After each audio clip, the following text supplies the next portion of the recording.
Kung mapapansin niyo po, ang bagay na binigyan ng diin ni Pablo dito ay dahil nga tayo mga mananampalataya ay isang pamilya, tayo ay minahal ng ating Ama at ng ating tagapagligtas.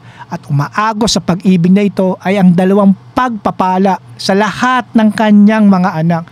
Ito po ay ang biyaya at ang kapayapaan. Biyaya o sa Ingles ay grace. Ito ay unmerited na pabor na natanggap po natin sa ating Diyos. Ito rin po ang dahilan kaya po tayo ay naging parte ng kanyang pamilya.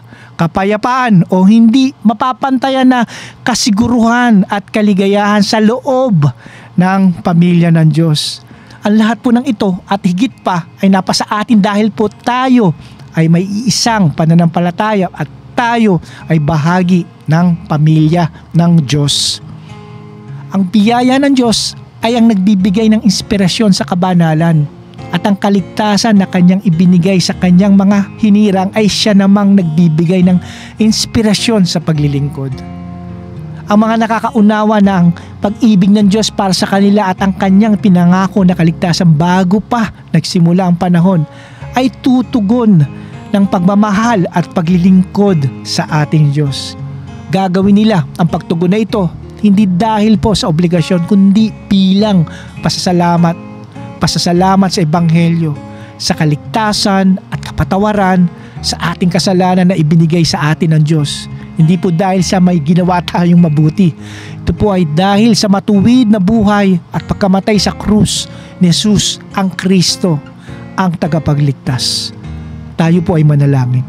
Ama namin Diyos sa langit, kami po ay nagpapasalamat sa pagkakataon at pribileyo na iyong ibinigay sa amin na mapakinggan at mapag-aralan namin muli ang mga katotohanan sa kalooban nyo para po sa amin sa inyong salita.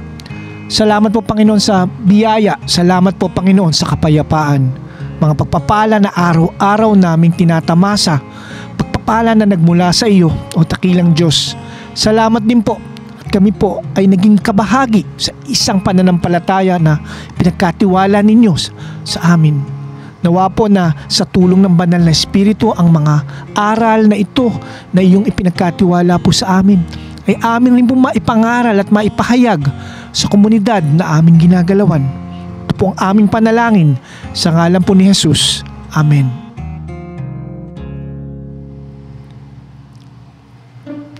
Mga katanungan para sa ating talakayan.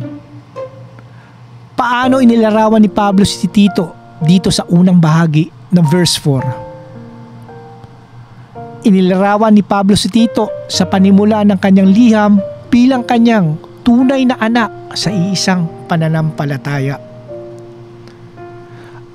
Ano ang ipinapahiwatig ni Pablo nang tawagin niya si Tito na kanyang tunay na anak sa iisang pananampalataya? Pinahihiwatig po nito na si Pablo ay ang kanyang spiritual na ama sa iisang pananampalataya.